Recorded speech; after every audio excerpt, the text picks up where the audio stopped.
and hear what the Prime Minister, Mr. Atal Bihari Vajpayee, has to say at the UN General Assembly.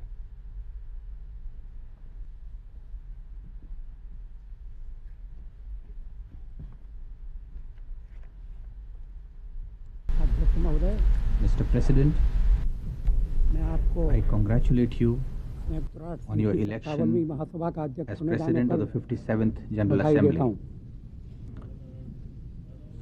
I also extend my best wishes to Secretary General Kofi Annan in this first year of his second term in office.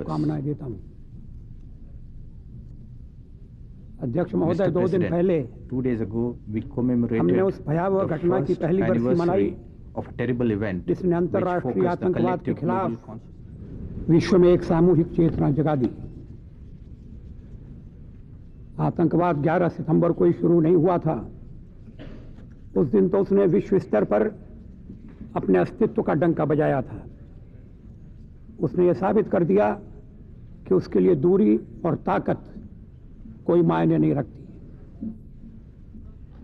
क्योंकि भारत दशकों से आतंकवाद का शिकार होता रहा है, अतः हम अमेरिकी लोगों की पीड़ा को समझते हैं। भारत अमेरिकी लोगों की इस बात के लिए प्रशंसा करता है कि उन्होंने बड़े धैर्य और हिम्मत के साथ उस त्रासदी के दुष्परिणामों को झेला। हमने आतंकवाद के स्रोत पर जवाबी हमला करने के अमेरिका के साहस निर्णय का समर्थन किया है। अंतर्राष्ट्रीय समुदाय ने आतंकवाद से निपटने और उसके स्रोतों को बंद करने के लिए विश्व स्तर पर प्रयास करने हेतु कुछ सामूहिक निर्णय लिए हैं। संयुक्त राष्ट्र सुरक्षा परिषद का प्रस्ताव 1373 इन निर्णयों का सार देता है। परिषद की आतंकवाद विरोधी समिति को जानकारी एकत्र करने तथा कानूनी सहायता देने के अलावा अब उन देशों पर निर्णयों पर भी अमल करने के लिए जोर डाला जाना चाहिए जो आतंकवाद को आयोजित कर रहे हैं और आतंकवादियों को पनाह, धन, शस्त्र और प्रशिक्षण दे रहे हैं। हमारे दक्षिण एशियाई क्षेत्र में पिछले कुछ महीनों से परमाणु ब्लैकमेल राज्य आयोजित आतंकवाद के तर्कश में एक नए तीर के रूप में उभर कर सामने आया है। इस तरह की भयावह धमकियां दी जा रही थी कि सीमा पार से आतंकवाद को समाप्त करने के लिए भारत द्वारा की गई कार्रवाई का जवाब परमाणु अस्त्र का प्रयोग करके दिया जाएगा। इस प्रकार के खुल्लम खुल्ला परमाणु आतंकवाद के सामने झुकने का अर्थ होता 11 सितंबर की त्रासदी के कड़वे सबक को भूल जाना। जहाँ तक भारत का संबंध है, हमने ये बात बार बार स्पष्ट की है कि हम युद्ध नहीं चाहते, चाहे वो पारंपरिक युद्ध हो अथवा कोई और। नहीं, हम किसी का कोई क्षेत्र चाहते हैं, लेकिन हर भारतीय की यह इच्छा है कि सीमा पार से आतंकवाद बिल्कुल बंद होना चाहिए, क्योंकि हजारों इसने निर्दोष लोगों की जानें ले ली हैं और संपूर्ण पीढ़ी को सामान्य आर्थिक और सामाजिक कार्यकलापों के साथ शांतिपूर्वक जीवन यापन करने के अधिकार से वंचित कर दिया है। भारत में अपनी पूरी ताकत से सीमा पार के आतंकवाद को समाप्त करने के लिए दृढ़ संकल्प है। इसमें किसी को भी कोई संदेह नहीं होना चाहिए। अध्यक्ष महोदय, कल हमने इस महासभा में इस अनोखे दावे को सुना कि जम्मू व कश्मीर में मासूम नागरिकों की नृशंस हत्या करना वास्तव में आज़ादी की लड़ाई लड़ना है, और यह भी इस राज्य में होने वाले चुनाव मात्र एक दिखावा है। क्यों? क्योंकि यह चुनाव 50 सालों से चली आ रही जनमत संग्रह की मांग का विकल्प नहीं है। ये एक चालाकीपूर्ण तर्क है कि मासूमों का नरसंहार आज़ादी हासिल करने का एक उपाय है और चुनाव एक छलावा तथा दमन का प्रतीक। यदि चुनाव मात्र एक धोखा है तो पाकिस्तान की ISI के इशारे पर उम्मीदवारों की हत्या करने तथा मतदाताओं को डराने धमकाने के लिए आतंकवादियों को क्यों प्रशिक्षित किया जा रहा है और उनकी भारत में क्यों घुसपैठ कराई जा रही है? यदि पाकिस्तान आतंकवाद के खिलाफ अंतर्राष्ट्रीय सहयोग में महत्वपूर्ण भागीदारी निभाने का वादा करता है तो वो भारत के खिलाफ अपने देश की नीति के रूप में आतंकवाद का लगातार इस्तेमाल कैसे कर सकता है? आतंकवाद के खिलाफ अंतर्राष्ट्रीय गठबंधन पाकिस्तान को कैसे माफ कर सकता है जब उसके इशारे पर आत्मनिर्णय की बेतुकी व्याख्या को बढ़ावा देने हेतु हजारों नागरिकों, निर्दोष नागरिकों, जिनमें महिलाएं और बच्चे भी शामिल हैं, की हत्या की गई है। जो लोग आतंकवाद के आधार अथवा मूल के कारणों की बात करते हैं, उससे आतंकवादियों को अपने जघन्य कृत्यों पर, जैसे 11 सितंबर को अमेरिका पर अथवा 13 दिसंबर को भारतीय संसद पर किए गए हमलों की जिम्मेदारी से बचने का बहाना मिलता है। अध्यक्ष महोदय, कल हमने एक और सरासर झूठे और स्वार्थपूर्ण दावे को सुना है कि भारत में मुसलमानों और अन्य अल्पसंख्यक समुदायों को हिंदू चरमपंथियों द्वारा निशाना बनाया जा रहा है। भारत में 15 करोड़ यानी पाकिस्तान से अधिक मुसलमान रहते हैं। विश्व में दूसरा सबसे बड़ा मुस्लिम आबादी वाला देश है भारत। हमें अपने देश की बहुधर्मी स्वरूप पर गर्व है। हमारे यहाँ सभी धर्मों का समान आदर किया जाता है और धर्म के आधार पर कोई भेदभाव न करना केवल हमारी संवैधानिक बाध्यता ही नहीं है, जैसा कि पूरा विश्व जानता है, यह भारत की सभ्यता और संस्कृति का प्राण मंत्र है। अध्यक्ष महोदय, हमें यह भी स्वीकार करना होगा कि उत्तर और दक्षिण के बीच की विभाजन रेखा दिनों दिन और अधिक चौड़ी और गहरी होती जा रही है। हमारे सामने कठिन चुनौतियां हैं जिनका विश्व के सभी देशों को मिलकर मुकाबला करने के अलावा और कोई रास्ता नहीं है। पिछले दशक में हर वर्ष 1 करोड़ लोग गरीबों की श्रेणी में आ गए हैं। विश्व की 1/4 आबादी घोर गरीबी में जीवन यापन कर रही है। यदि हमें सन 2015 तक भुखमरी को आधा करने के विश्व खाद्य शिखर सम्मेलन के लक्ष्य को प्राप्त करना है तो हमें गरीब देशों में प्रतिवर्ष 24 अरब अमरीकी डॉलर निवेश हेतु जुटाने होंगे।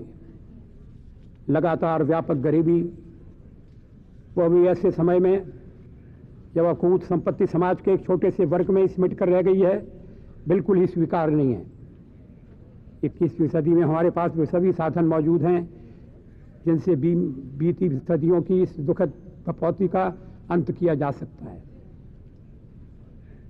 यदि कमी किसी बात की है तो वह है विकासशील देशों, विशेषकर बहुत ही कम विकसित देशों की विकास संबंधी न्याय संगत जरूरतों को ईमानदारी और तेजी से पूरा करने के लिए विकसित देशों में राजनीतिक इच्छा शक्ति की। विकास के ये पहले ही एक भयावह तस्वीर थी, किंतु विश्व में हो रहे जलवायु परिवर्तन ने इसे और अधिक विकराल बना दिया है। इस बदलाव से सबसे अधिक गरीब लोग ही प्रभावित होंगे, जबकि इसमें उनका योगदान सबसे कम है। यूरोप में हाल ही में आई बाढ़ और जंगलों में लगी आग इस बात की पूर्व चेतावनी है कि केवल एशियाई और अफ्रीकी देश ही बिगड़ते पर्यावरण के प्रकोप से शिकार नहीं है। पृथ्वी के वातावरण और जैविक क्षेत्र की कोई राष्ट्रीय सीमाएं नहीं होती। विश्व समुदाय के समक्ष एक कड़वा विकल्प है, या तो हम तत्काल पर्यावरण की रक्षा करें या बदतर प्राकृतिक आपदाएं झेलने के लिए तैयार हो जाएं।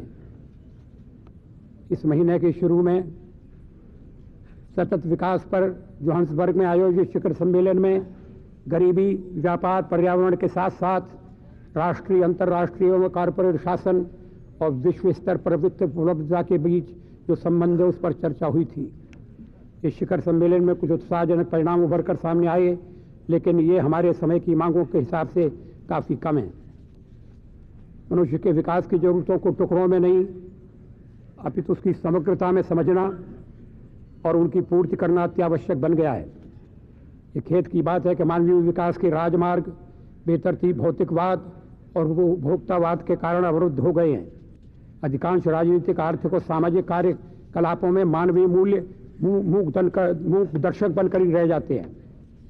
हमारी भौतिक और गैर भौतिक जरूरतों के बीच इस असंतुलन का परिणाम मानव जाति के लिए कभी भी सुखद नहीं हो सकता। इसके विपरीत करुणा, सहानुभूति, सहयोग और अन्य मानवीय मूल्यों की प्राथमिकता देकर हम अपनी धरती की प्रत्येक समस्या का निश्चित रूप से समाधान कर सकते हैं। आज मानव जाति विकास के आर्थिक, सामाजिक, राजनीतिक, पर्यावरणीय और आध्यात्मिक आयामों के बीच सामंजस्य करने की गुहार कर रही है। इस कार्य के लिए राष्ट्रों और समुदायों के बीच बहुत ही घनिष्ठ सहयोग होना चाहिए। साथ ही दुनिया की प्रत्येक सांस्कृतिक और आध्यात्मिक परंपराओं की अच्छाइयों को स्वीकार करने की मानसिकता भी विकसित होनी चाहिए। इस दिशा में संयुक्त राष्ट्र संघ द्वारा नए और व्यापक प्रयास किए जाने चाहिए।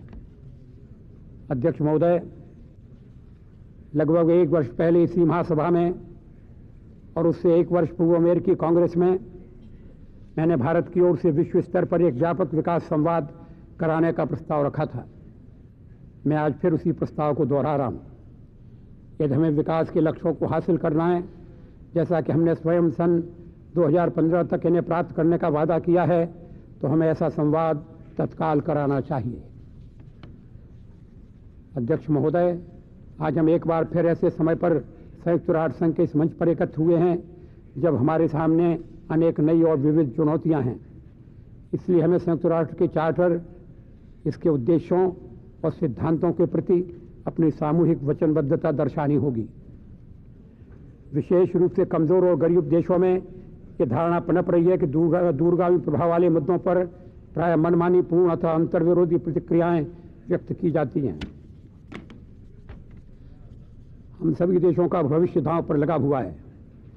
विश्व को आज चाहिए सामूहिक बहुपक्षीयवाद। दुनिया को संयुक्त राष्ट्र संघ की जरूरत है, जिसके जरिए सभी राष्ट्र एक साझे और सामूहिक उद्देश्य की प्राप्ति के लिए एकजुट होकर कार्य कर सकते हैं। विवाद तब होता है जब राष्ट्रों के अंदर तथा राष्ट्रों के बीच लोकतंत्र की मूल भावना का अभाव होता है। वास्तविक लोकतांत्रिक ढांचे के अंतर्गत हमें वैकल्पिक दृष्टिकोणों का आदर करने, विविधताओं को महत्व देने तथा लोगों की आकांक्षाओं के अनुरूप समाधान तलाशने में मदद मिलती है। भारत एक विशाल जनसंख्या तथा विविधता से परिपूर्ण राष्ट्र है। इसलिए हमारा अनुभव है कि एक संवैधानिक लोकतांत्रिक ढांचे के भीतर जटिल समस्याओं का किस तरह समाधान किया जा सकता है।